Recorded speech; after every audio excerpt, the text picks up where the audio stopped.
Kyle Cronan. I'm the superintendent of the Chequamegon School District.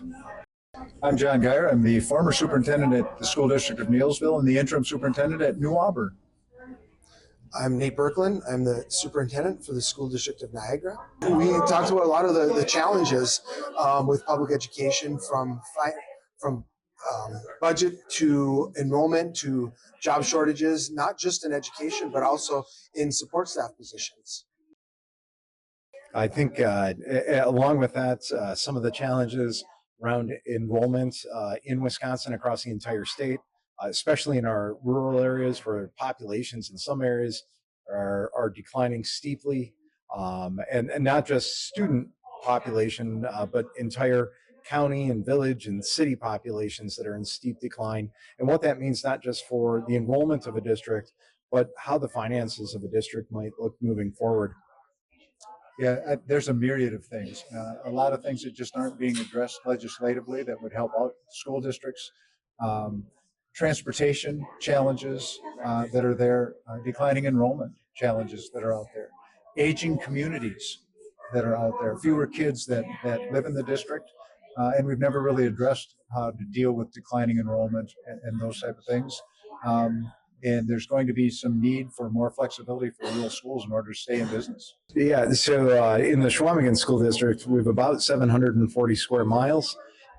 We have students who in almost all directions live a half an hour, in some cases 45 minutes from school. If you were to drive from one end of our district to another, it would take you over an hour, and we have to drive through a whole nother school district in many cases to move kids from one building to another. We measure in our monthly board reports, we measure our transportation miles by the circumference of the earth. Did we make it around the earth? And that is a challenge when you're picking up students at 5:50 in the morning and not dropping them off until almost 5 o'clock or later at night. You have some of our youngest students who are really at school 10 to 12 hours a day. So, there is, even with transportation aid, that really does not account for that cost. And that is certainly a challenge. And as school districts might consolidate and even get bigger, those challenges just increase.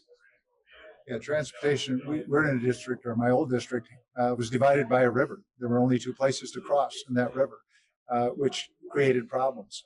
If we don't increase funding and opportunities for kids to get to school without having to put them on buses so early in the morning and get them home so late at night, that can be a health impact and a learning impact on kids as well. So it's something that I think has to be addressed. Well, I think we need to take a look at not just the number of kids in the district, but the actual demographics of the district.